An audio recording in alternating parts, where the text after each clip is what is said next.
Good morning, everybody. This is episode 45, which is the Trump episode. And to honor our esteemed leader, we've invited our friend Gus Kroll to be a part of this conversation. Not just kidding. We're talking about the experience of homelessness, basically living outside during a time like COVID, and also during a time with now protests are happening, and uprising is happening all over the place. And so what that looks like from the street for people who don't really have anywhere else to be. So just to introduce ourselves, I'm Mark Van Stunick. I'm the director of the Center for Prophetic Imagination in Minneapolis. And I'm Daniel Wolpert. I direct MICA, the Minnesota Institute of Contemplation and Healing. And to give you an idea of how special Gus is, he knew about robot birds. Yeah. So that is a whole special level of wisdom. Specifically pigeons. Yes. Have you ever seen a baby pigeon? That's one of the taglines for the robot bird conspiracy. I think we need to make a new logo, but with a robot bird as like our sigil. There we go. But yeah, we're happy to have Gus on, and I'll let Gus say some things about himself. But we met 8 years ago. It's been pretty close to a decade. Yeah, a decade. So kind of in the radical Christian scene, both when we still had hope in our hearts before it all shriveled up and died. So with that, Gus, why don't you share a little bit about yourself and what it is you do? Yeah, my name is Gus Kroll. I am one of the co-leaders at HOMEPdx, which is a small, on-the-ground, relationship-based advocacy group for folks who are living outside. I am also the secretary of the board at Sisters of the Road, a revolutionary anti-homeless organization which just celebrated its 40th year in the city of Portland. Yeah, so that's a little bit about me. Can you say a little bit more about the organization, Sisters of the Road? Yeah, Sisters. So it is a cafe that was founded by a couple of social workers who came out of the Catholic worker movement. Sandy Gooch and Jenny Nelson, and they started asking people about, what do you need here? We want to open a thing in this neighborhood, in Old Town, which is where a lot of the flop houses were, single room occupancies, which are a form of very cheap, affordable housing. That largely doesn't exist anymore. And people said, we want a cafe. We want a cafe where we can spend food stamps for a hot meal. We want a cafe where if I don't have money, I can work for my meal. And we don't want charity. We want to keep our dignity. And that means I need to be able to pay or work for my food. And yeah, it's also a group that is committed to radical social change.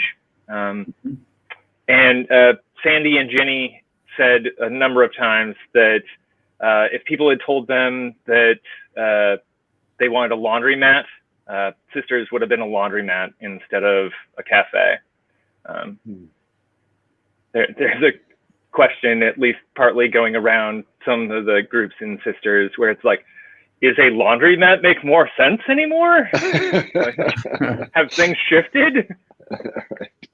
I don't think anyone actually would make that push. 40 years is a lot of inertia. But yeah. Great. So so tell us some about your experience over these last couple of months. How are things looking on the ground there? What are some of they claim that there's still a pandemic going. We've sort of forgotten about that here in Minneapolis over the last 10 days. Here too. Yeah, how have what have things looked like from your vantage point? At least for me, and I should say, like, I spent the last couple of days preparing for this, asking my friends. I am not the expert on homelessness. Like, I'm just some Yahoo who sometimes has resources and can listen. Like, that is all I do. And so, like, I don't have any special kernels of wisdom to really pass on. I can repeat. It's a really neat trick. But some of the things that we heard was that really COVID didn't change a lot for a lot of our folks. That everything just got a lot more dull. Like things, and I suppose the big change was that there were less places doing less things. Almost everything moved outdoors. So we saw a lot of organizations, folks who are doing good work here in Portland, great supportive work, just shut their doors. Again, sisters who I love, like, made what I think is the right decision to be takeout only. Like, and so, but it means that suddenly you went from having a place, you know, having all of these places, whether it's sisters, whether it's the mission, but also places that we might not think of as service agencies that work as a kind of de facto services. They are services for you and me. We just don't think of ourselves as like the recipients of, you know, services in the same way. So places like the library, Starbucks, like and so what we saw was all these places where someone's like, man, for $1.50, I can go into Starbucks, get myself a drip coffee, and charge my phone. Like, get access to Wi-Fi. Like, all those places dried up almost overnight. And so what we saw was the rumor mill just kind of exploding. And because, like, no one has access to the internet anymore. Like, at the same time, and I mean, some of that's died down. Folks are figuring out ways to charge their devices. We help folks get access to a place to charge their devices. We're ramping up the work that we're doing in that we went from serving 4 meals a week to doing 8 meals a week. And so we've also seen just this explosion of an army of volunteers. And some of that's because people are at home. Like, I don't have the commitments that I used to outside the home, even if that's just a commute. Like, so I have all of this kind of found time. And so we really quickly found this army of volunteers, and others were folks who it's like, oh, like, I used to volunteer at this day center. The day center's now closed. So where do I go? Like, I'd like to give back. How do I do that? And at the same time, like, I think some of this has also meant we've seen some pros come out of this. A couple of years ago, I was listening to an interview with an ethnographer named Kristen Godsey, who does ethnographic work around the former Soviet Union. And she had written a piece with the provocative title of something like Why Women Had Better Sex Under the Soviet Union. And I know, Mark, I know. Tell me more. And so what she found, and I mean, like you can have terrible opinions about the Soviet Union. Like she wasn't all sunshine and butterflies either. But the thing that she pointed out was that people were cash poor, but time rich. And so that drove people into communities where they spent a lot of time interpersonally with relatively few cultural items that are shared. So, you know, like, oh, we got the book and I'm going to read the book and then I'm going to pass it to Daniel and then Daniel's going to pass it to Mark and then all three of us are going to talk about the book.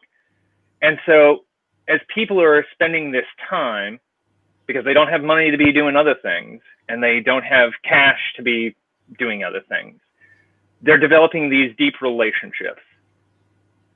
And that's not to say that the exact same thing happens among, you know, the homeless community. There's all sorts of extreme trauma, particularly for women on the street. But for me, the thing that I really took out of that was like, oh, like my friends are, you know, cash poor, time rich. Like they are spending absurd amount of time in bread lines together, you know, hanging out at soup kitchens. And it's like, man, maybe I don't like Gary, but we've sat next to each other at the St. Stephen's, you know, soup kitchen for the last 3 years. And so I know all of these things about him. And at some point we developed this kind of familial relationship. And I feel like that is the weird kind of positive that has come out of COVID, is that sort of thing has had some accelerant thrown on it. I mean, that also has, like, it cuts both ways. So if you think Gary is a putz and somebody should sock Gary in the face, and suddenly you're spending a lot more time with Gary, his chance of getting socked in the face goes up exponentially. Yes. Sorry, Gary. So I mean, like, Gary apparently had it coming. So. Oh man. You know, what a guy. That Gary. I think it's also worth pointing out. I mean, this isn't just a problem for folks who are living outside, but I mean, like, all of these problems that we see, or a lot of the problems that we see normal Americans facing right now, are problems that then are compounded for folks who are living outside. So a couple of weeks ago, Hassan Minhaj on his show was talking about how brittle the food system is. Yes. How it only takes like one, like we have these systems that are really, really rigid, and that makes them super efficient. Like, you know, there is no redundancy.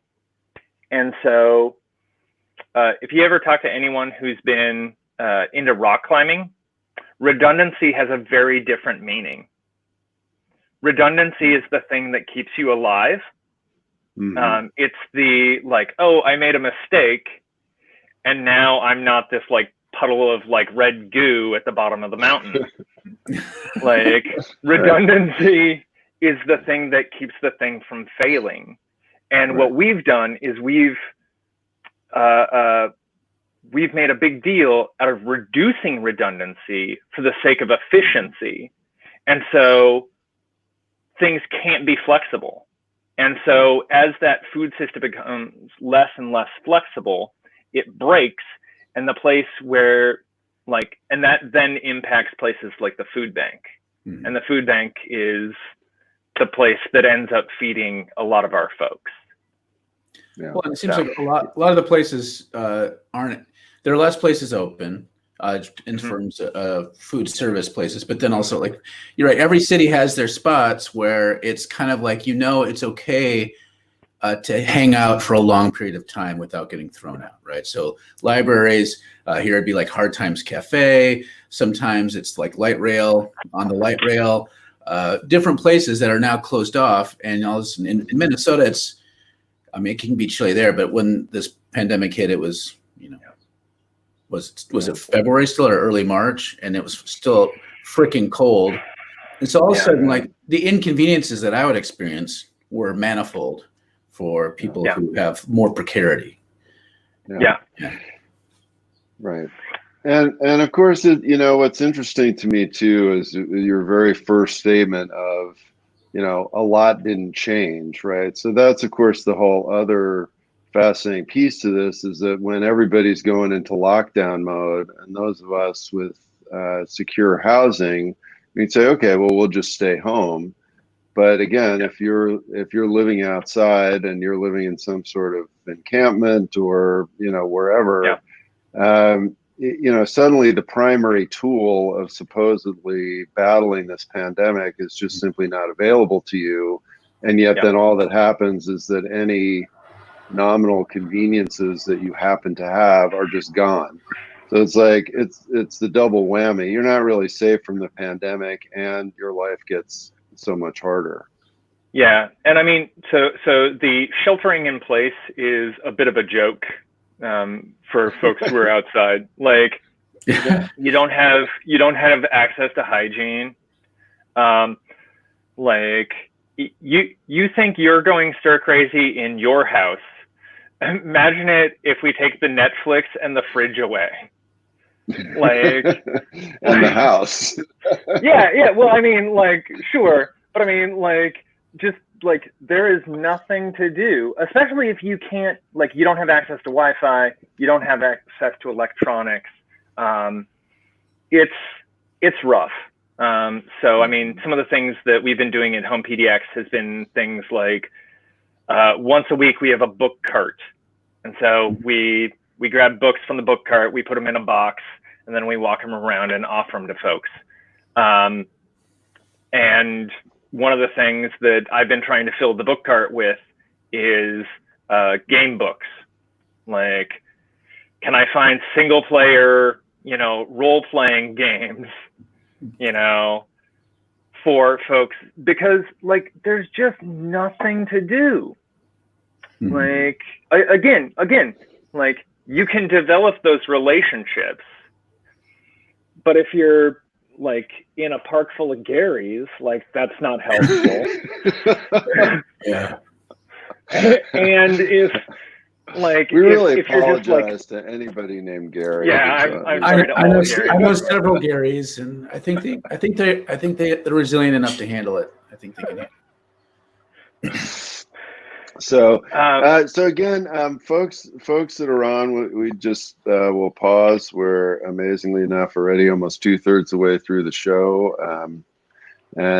So if you have any observations, questions, comments, experiences, please throw those up there. I wonder, one thing, if you might comment a bit to kind of bring the pandemic and the protest thing together, right? So, one of the big issues now that we're trying once again to talk about is shifting funding away from the police, right? And I just have this, really. And I have this image, like, so if the police wasn't getting, I mean, Minneapolis, it's about $200 million a year, in a place like LA, it's billions.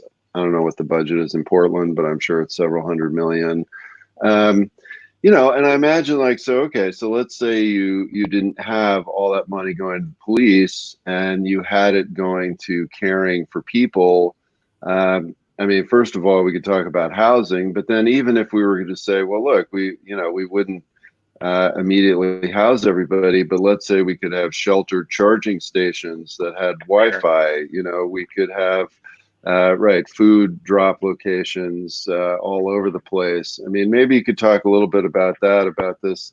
Let's redistribute some of the money that's now going to state-sponsored terrorism to actually caring for folks.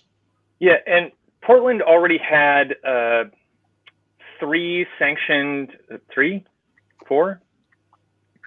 a number of sanctioned tent cities. We had Right to Dream 2. We had Hazelnut Grove, and we had Dignity Village, which is the oldest city-sanctioned tent city in the country, which anymore is tiny houses. It's not even tents. Same with Hazelnut Grove at this point. In that time, or since COVID, they also started another couple of them. They made spaces where you could stay. They were going to have charging stations. Food was going to show up. Yeah, they'd give you a tent. They'd secure it on a pallet. Like, it's an all right deal. Like, the lousy thing is, like, nobody wanted to go in them because they looked like FEMA camps. Like, people were making comparisons of these being concentration camps. And so a lot of the folks that I knew and that I was talking to, like, I mean, they filled them, but a lot of folks I knew were like, I'm not going anywhere near that thing. Mm-hmm. And I mean, just even simple things like, don't put it on a grid. There's a guy out of Eugene who runs a company called Square One Villages. Mm-hmm. They make these tiny house villages that are affordable housing. And one of the things that he realized was, like, while studying homeless encampments, was that the ones that grow organically tend to group themselves in clusters. Mm-hmm. And so you have these, like, small, like, clusters that form around a hearth, basically. Like, you have a shared space. And then there's, like, another cluster that's over here. And so, but when we build it like a grid, like, we're again moving in the direction of efficiency, which says everything, it looks like prison.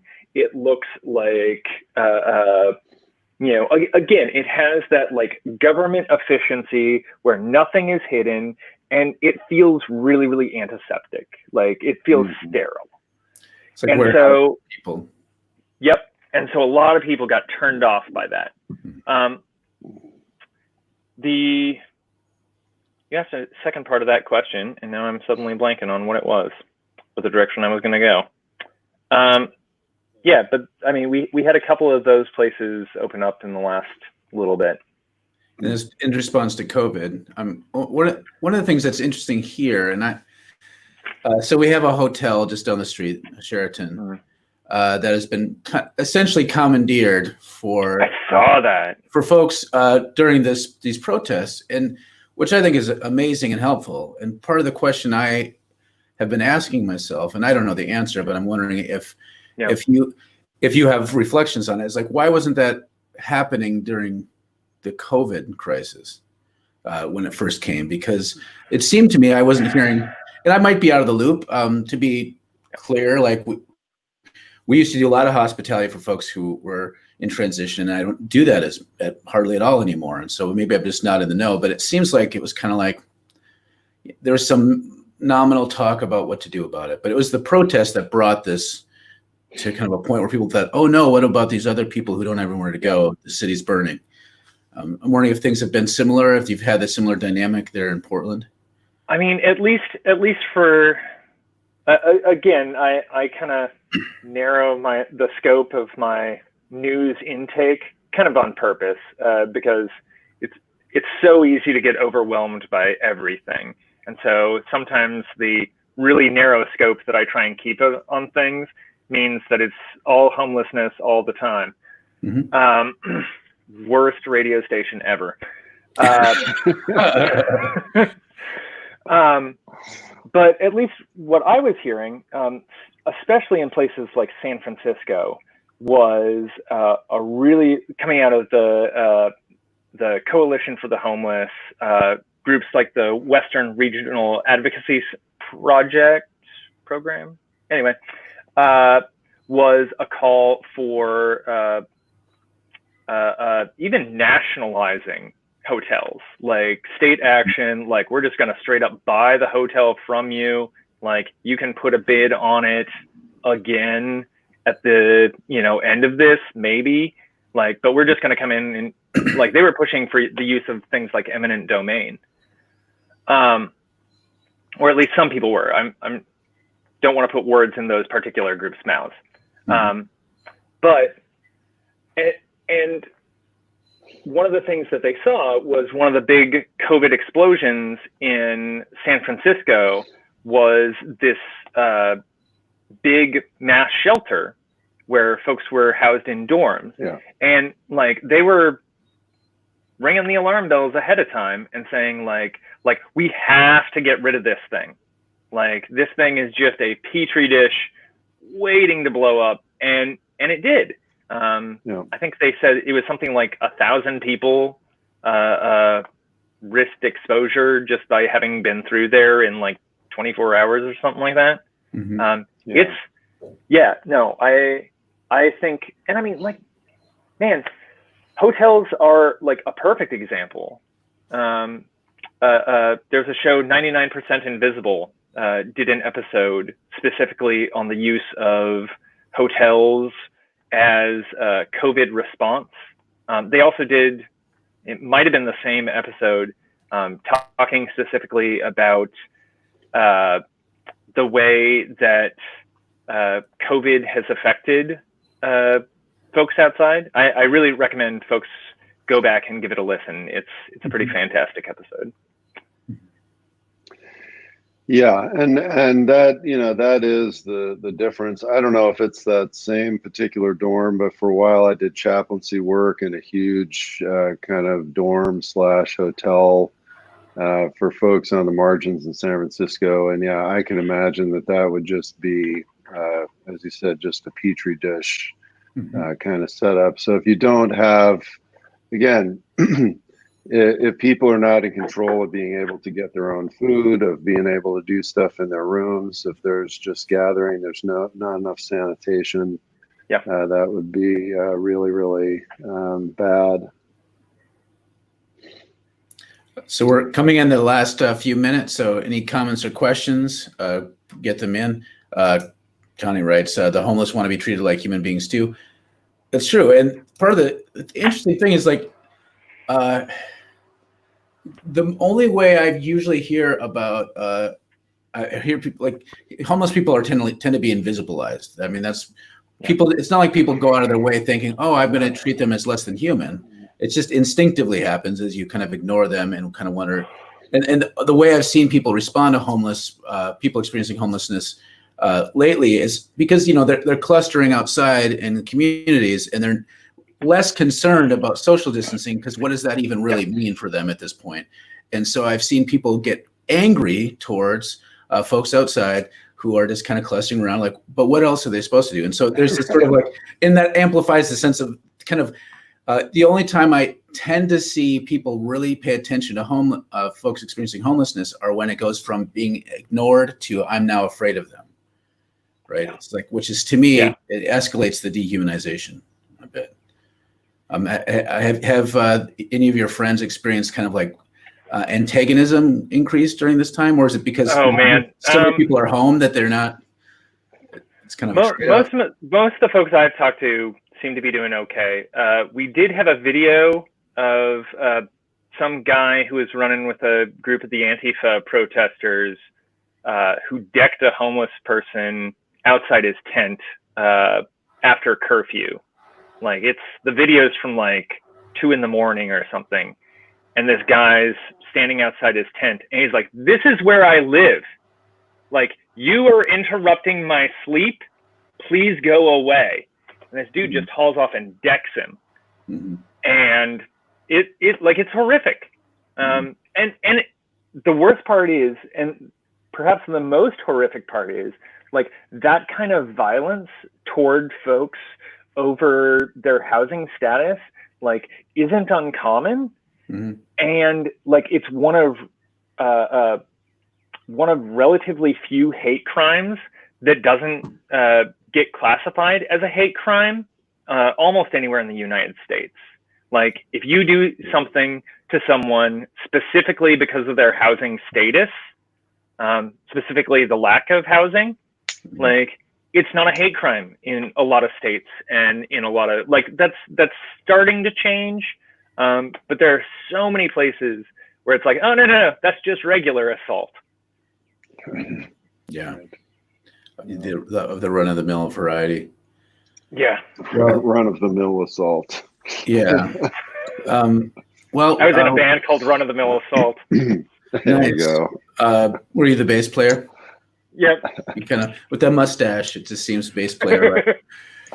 We're at the end of our time, and it was good talking, Gus. Good seeing you again without your. For those who don't follow you on Facebook, they have no way of knowing you used to have a massive beard. It was like a glory mane on your face, and now you're shorn in order to wear a mask properly. So thank you for your sacrifice. Yeah. And for everyone else, we'll be back on Monday. Yeah. And we don't know what we're talking about yet, but I'm sure the weekend will bear fruit for us. There's a lot happening. Yeah. There's lots of things happening. So. Yeah, and just one little public service announcement for those of you who are Minneapolis citizens who are watching. The city council is meeting today to start to deliberate on what to do to the police. And please email them. Unfortunately, there's no public comment time, but you can go on the city council website and get the email and send them an email. And Gus, really appreciate this. Very informative and down to earth reflections. Appreciate it. Yeah, I enjoyed coming and joining you guys. Can I suggest that the police are shorn as well? Yes, may they be clipped more aggressively than the clippers that cut your face. Yes. All right. Bye, everyone. Have a good one, guys.